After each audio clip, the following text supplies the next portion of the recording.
welcome. My name is Stephen Goldberg of Optimus Performance, bringing you practical tips on leadership, team development, employee performance, and today, career development with Emily Kapit, who's my special guest. Welcome, Emily. Thank you so much, Steve, for having me. I really appreciate it. You're welcome. I'm excited to hear about what advice you can give for job seekers, people that want to move to their next level of job or career, I would say. Absolutely. And that's Emily's specialty. Emily, tell us a little bit about yourself. I know you have a lot of awards. You've been featured in Forbes. Tell us about yourself, your accomplishments briefly, and how did you get into doing what you're doing today? Absolutely, Steve. Thank you. I'll actually start there with how did I get into this, and then I'll work my way up if that helps. Sure. From that perspective, I think it gives a good entryway. So my earlier background was actually in broadcast journalism. I've been a writer forever and ever, and I was very natural, like really took to being on screen, didn't scare me at all. So that was my original plan, was to be on air. And then I was working in Manhattan and realized really quickly that there was a super toxic atmosphere in the networks that I was at.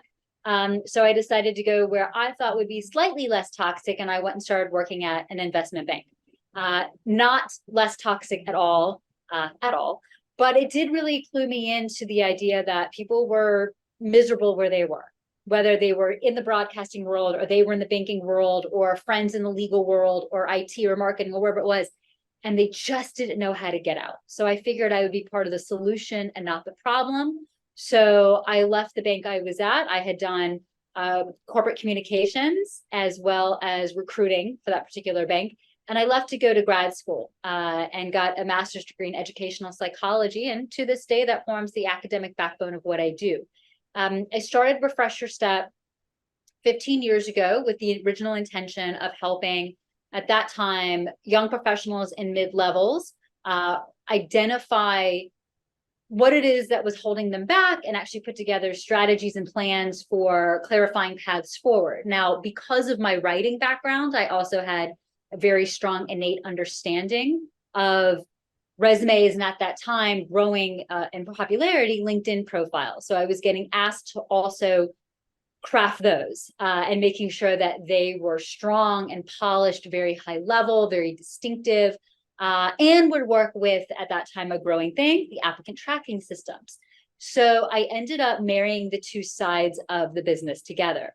So the professional collateral, the resumes, the LinkedIn profiles, cover letters, bios, anything that we craft, along with the strategic career advisory. Now, at this point in time, we do work with clients all over the world, every level, every sector, and still some young professionals, although we are very well known within the mid-level world as well as for the executive level C-suite.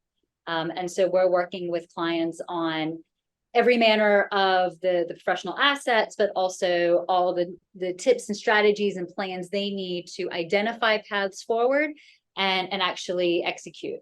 For me personally, I at the time was the youngest person ever to be a triple certified master resume writer back in 2014, 2015. Perhaps someone has surpassed me at this point, I'm not sure. But I was obviously very proud of that at the time, made sure to distinguish myself in that space. And I have been nominated for Toast of the Resume Industry, a Tory. I'm not doing as much of the resume writing myself these days, as I have an absolutely amazing team of highly certified writers that we work with. And you know, they're doing more of the resume writing at this point, and I'm doing the running the business and the executive career strategy piece. But yes, I have been in Forbes and Huffington Post and Medium and honestly a whole bunch of other publications. And I would say that, you know, a big aspect of what has made this such an exciting and amazing field for me has been to see time and time and time again the clients just having those breakthroughs and getting these documents that position them as these distinguished, exceptional candidates that they are, that they can then be proud to go out there and apply with and interview using, and then update and seeing their meteoric rise through the ranks. And they come back to us and say, oh my God, it was the resume you did. And I'm like, we just made you look good. It's all accurate. It's all real. We helped you pull that out and understand and embrace what is so critical about you, which is, and this is true for everyone, regardless of level and sector, what is your record of achievement? What have you done and done well that we can highlight and speak to? But then how are you going to embrace that and speak to it in conversation? And how does that really illuminate the path forward for where you want to go? So we do put our clients through a process that we call the capitalized process. My last name is Kapit, so it's a little fun pun, but it does help them to better understand who they are, what they bring to the table, and what they can capitalize on to move forward in their career. Great. Sure.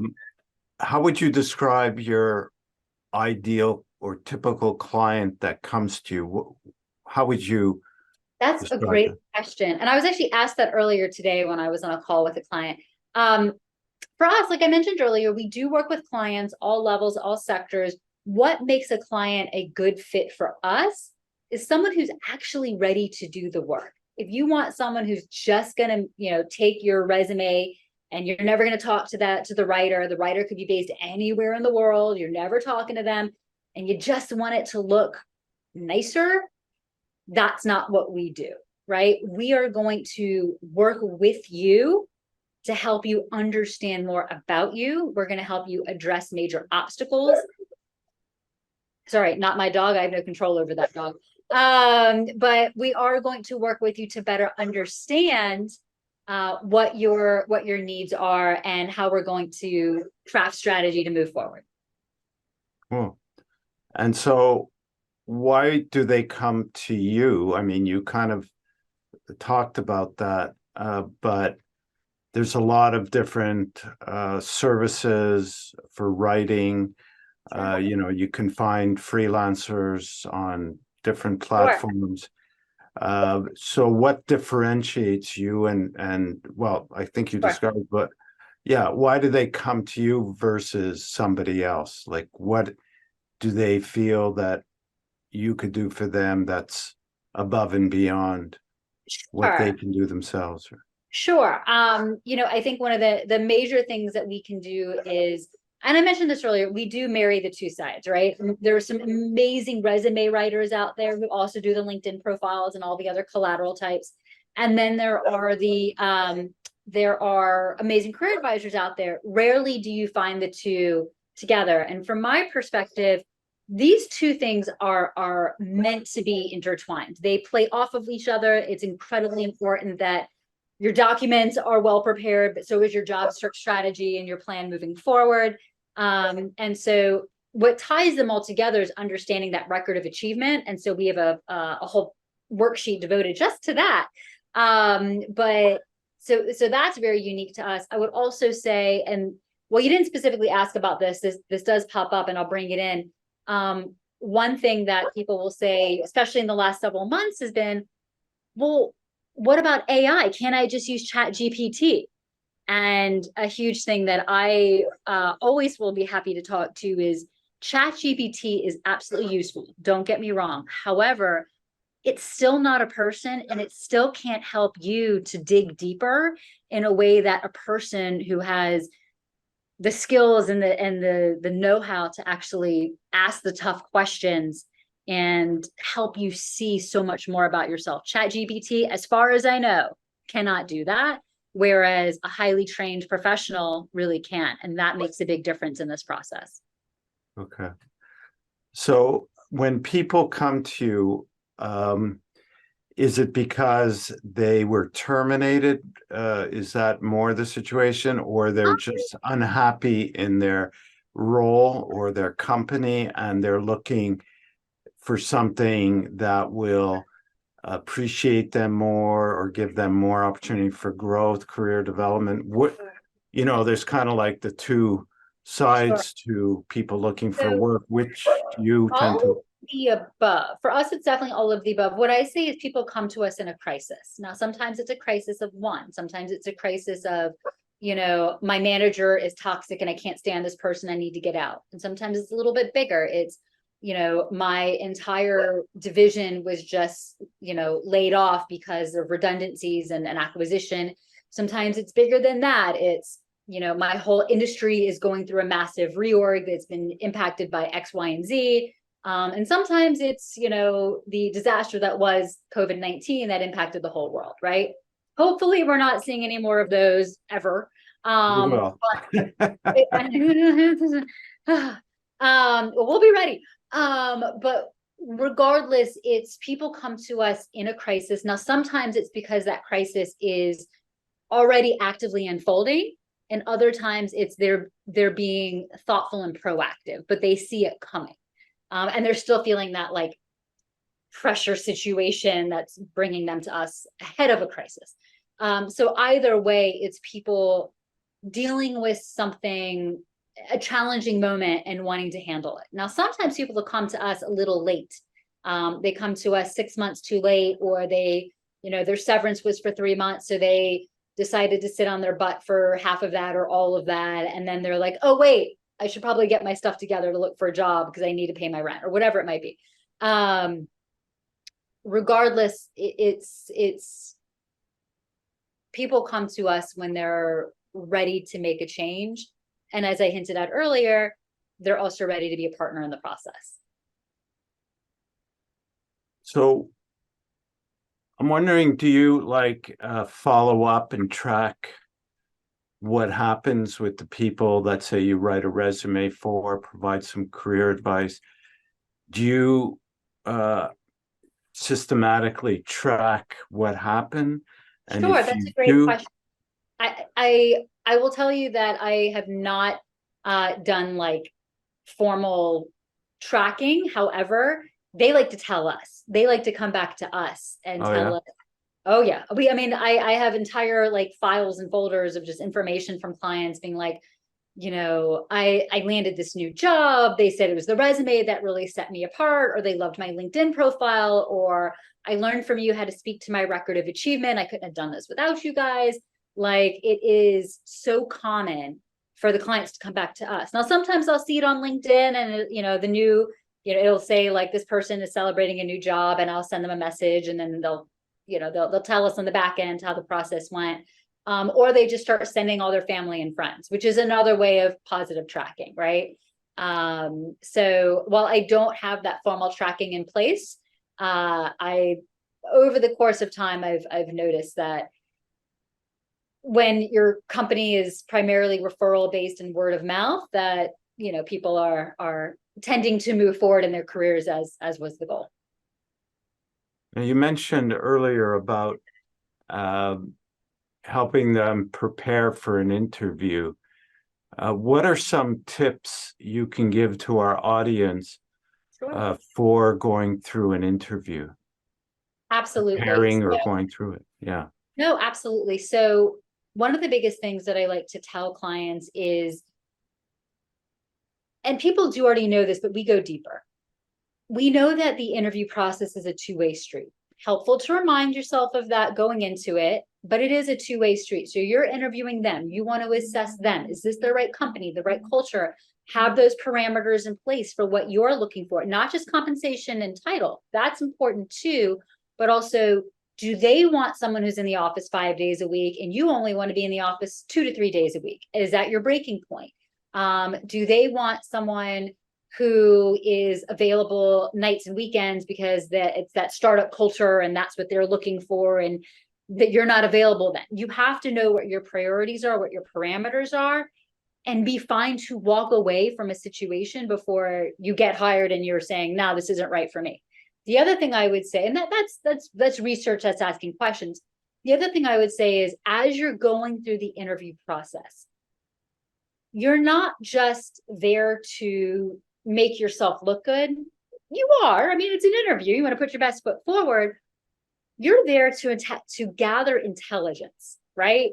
You're there to understand what it is this company is really looking for in terms of the right candidate, the right profile of person, what their needs are going to be, what's coming down the pipeline in the next couple of quarters, that kind of thing. but you're gathering intelligence in such a way where you can do what we call the plug and play strategy. So you're asking open-ended questions, questions like, talk to me about what your department is dealing with at the moment. What's the biggest challenge that you guys are currently facing? How did the pandemic impact the operations here? What are you looking at in this final quarter of the year, and as we're looking into next year? Asking these open-ended questions to hear their answers, where you can plug in how your background and skill set would match what they're looking for, and plug and play up that record of achievement. So what you're doing is you're hearing how you can be an asset to them, and weaving in the ways you have already solved similar problems, leveraged similar skills, so that essentially what you're working into conversation and getting into the interviewer's mind is, this person hears what we're looking for and has the skill set and the background to help us resolve those challenges or work towards those goals. So that plug and play strategy, coupled with you are gathering intelligence versus with open-ended questions, makes a very big difference in how that interview goes. Yeah, I could see that by helping people become clear on what they've achieved in their past, as you call the record of achievement, Yes. and then tying that into the interview through finding out what they're looking for in terms of what they want that person to help them accomplish, could be a very powerful approach to going into an interview, like being better prepared, doing more research, and also just understanding your own assets that you could bring to the table. Sure. Could be a very powerful technique. Yeah. It's a major ego booster. And as I mentioned earlier, people are coming to me in some version of a crisis. So for so many of them, they come back as they have finished up the capitalized process. And, we're working with them through that. They come back typically for like a takeaway session with me. And what ends up happening is we're doing a one-on-one, like, what am I pulling out of these documents? What are they understanding more about themselves in terms of their achievements? And it's amazing to see how often they're like, I forgot about all the ways I've been impactful here. I didn't even think about these things. I didn't even realize the success that I've had. And it shifts the narrative in their mind. It helps them sort of, kick the little gremlin off their shoulder saying, you haven't done enough. It really changes the language that they're using going into conversation. And it obviously informs what we're crafting as part of the documents.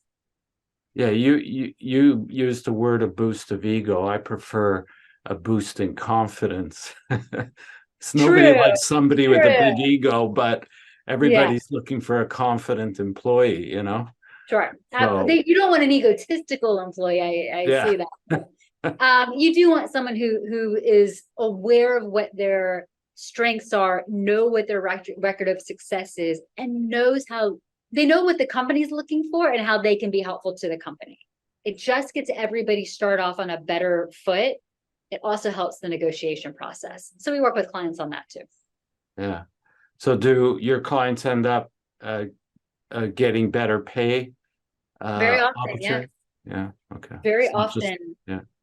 So I do a lot of negotiation strategy work where we're talking about psychology. Yeah. And this also plays into interviews as well. The psychology behind how to answer questions, the psychology behind how to answer or go about preparing for negotiations. Knowing how it works really dispels the notion that interviewing is hard or negotiations are tough, because then you have a much stronger game plan and footing from which to actually make those conversations, often difficult conversations, successful. So we do have those discussions very often with our clients, interview prep a lot, and negotiations as well. How do you see the current situation? We went through this period of COVID, and what's that expression that became popular? The Uh, Great Awakening, like in the sense of like, there's a lot of there's that too, but the Great Reset in the terms Great of Reset, yeah. there's a And lot of people things. started Yeah, working from home, and they found more flexibility, and they started questioning, where do I want to work and what do I want to do? And a lot of people quit and, found it much easier to find new jobs because there there was still is a shortage of skilled labor in a lot of areas.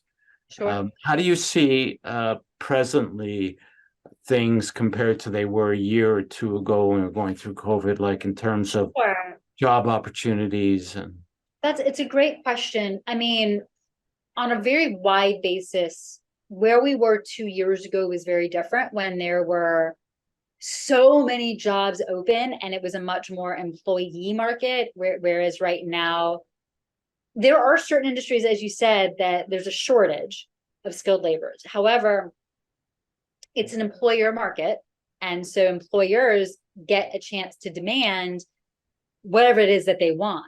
And what I'm seeing is that right now they want people back in the office, because the employer is still beholden, quite honestly, because kind of goes back to real estate in a way. The employer is still beholden to these long-term contracts and this plays in these buildings, right? And so as the commercial contracts come up and the employer is like, I actually don't need all of you in the office, I'm not going to make all of you be here anymore, then they're going back to being more flexible. But you've seen this shift with the pandemic. It was everybody's remote and working from home. Then it was some people are coming back to the office, but some people are fighting it. So companies were a little bit more like, we don't want to lose our employees, we're still trying to deal with the damage control, we'll be more flexible. More recently, it's been a lot more demand to have people back in the office, again, because they're being beholden to, on the real estate side, until those contracts come up. But then you're starting to see that play out where companies are saying, I don't need, 35,000 square feet in this office building anymore. I can have half my workforce at home half the week and split it and allow for more flexibility. So you're seeing all of that play out in that way. In regards to the actual open roles, it's very industry specific and it's also regional, right? And so certain industries there's more roles, I would say, in the healthcare pharmaceutical industries there, but certain companies are being impacted in other ways. You've got companies in IT that are doing very well and able to continue hiring versus you've got companies that are in fintech specifically, they're not doing so well, right? So it's very industry specific and there's a regional component as well. I'm very curious to see how sort of the macro economics and current events sort of play out right now in the job space, because there's obviously a lot going on. But I'm curious to see how that plays out as we finish out the year and look ahead to next year. yeah. I'm a fan, or I'm for bringing people back into the workplace, at least Yeah. on a hybrid basis, because I think Yeah. that you cannot have the same work relationship and chemistry when you're never in the same room with somebody. The whole emotional part of communication, the body language, the sensing, the connection that you have. I think it's much more powerful in person when, of Right. course, it can be chaotic too, depending like No, in a oh, meeting situation. But it if you're absolutely a can be. skilled meeting manager, or Right. you're good with people, you need to get people together, especially if you're, practicing continuous improvement type practices, putting that into your organization, which everybody should be, They should because be. otherwise you're just Yeah, falling behind the competition. But you need I to, agree.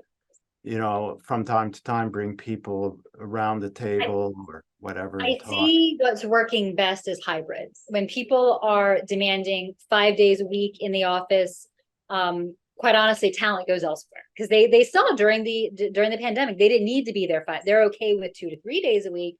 5 days a week feels like totally unnecessary, versus other companies saying, oh, you can work fully remotely, but then, as you said, it impacts growth and compatibility and leads to further issues. So the companies doing it well right now are those who are allowing for more of a hybrid situation. Yeah. I came back a few weeks ago from a long trip where I was camping most of the time. And I ran into a lot of people that were, nomads, working nomads, they Digital call them, I guess. nomads, yes. What do they call them? Digital nomads. Digital nomads. Thank you. Yes. And I remember one couple in particular that were from where I live, and Sure. they were graphic designers and working in their trailer full time. I don't know how they could do it, because I couldn't do it. I couldn't do much work while I was traveling. Luckily, Yeah. I have an excellent assistant who is multifaceted and kept the business running. I mean, I did some work. So I don't know how people can do that, especially if they're moving around on the road a lot. I could see It's maybe if very you're different. go to Mexico for a month or two, or the winter, and You're you have a settled. good You work. have, right. And I Yeah, do see that. I see that more as a desire among the younger professionals who have yet to have children. Because once you have kids, it's very difficult, because then you're right. balancing like being a digital nomad with what are you doing with your kids in the middle of the day, right? So Yeah. it's professionals who are pushing more for that. But then I think they are struggling to make the real connections that lead to further opportunity, because they're not in the office. Right. So I've had that conversation with clients as well. So I just want to ask your advice, or Sure. give you a situation. Uh, I know somebody who is a young man in his mid-30s Okay. or early 30s. He graduated from university with 2 degrees. One is an MBA, Okay. and the other is business analytics. And he was trying to find work in analytics, and he hasn't been able to land a job. It's like over 2 years. Um, Great. what advice would you give? Like, can you help somebody like that? Because you talk about record of achievement, and Yeah. his keeps saying, well, everybody wants somebody with experience, but I don't have any. So That's a great maybe you question. don't work a lot with people like that, but what advice can you give to So, somebody like that? Because there are a lot of people maybe listening in yeah. that situation. Absolutely. No, that's a great profile of an individual that we have worked with. And what happens when we've got recent students, either they're just finishing or they have finished, whatever, and they say the same thing. Well, I have no experience, and I say, okay, talk to me about what it is you're trying to pursue. And in this case, this individual has an MBA and is focused on analytics, right? So I would say, talk to me about, first and foremost, the group projects that they typically have you do in grad school. In general, talk to me about the group projects you are part of, because group projects parallel what working in the real world is like. Okay. So help me understand, what were the projects? What were you focused on? How did you lead the way? What was the critical components that you were, spearheading, whatever the case may be? What was the outcome? Talk to me about working with the professors who are the executives in this case, and talk to me about working with vendors who might be playing into this, or whatever the case may be. Let's go into that. If there were anything specific to, in this case, analytics, let's get into how you leveraged your knowledge, not classroom-based knowledge, of analytics, and how that plays into your projects. Also, talk to me about your extracurriculars. How were you a leader with any campus-based extracurriculars? Did you do any other work with the professors? Were you a grad assistant? Did you teach any classes? Really dig in deep, where you can pull out, it may not be super, super specific to what they want to do. We'll pull from what we can and what exists, but we do want to show that they were a leader in other ways, that they were, you know, they have a record of achievement that is within the classroom, outside the classroom, but connected to the classroom, and then those extracurriculars, any sort of other work. You know, we've definitely, for clients in the past, included, you know, if they had a summer internship, talk to me about your summer internship. What were you doing there? If you were working during the year as well, on campus or off campus, how did you make a difference in those roles? What did you recognize as a process that needed to be overhauled, and really, really help them?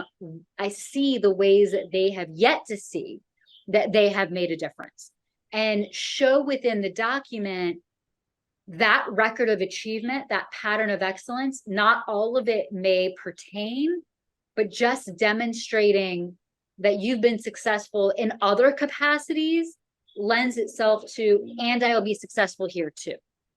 So we definitely want to make sure those things are integrated into the documents, but that the person has it forefront of their mind as well. Plus, what I would be saying to that person is, all right, let's be strategic in leveraging your network.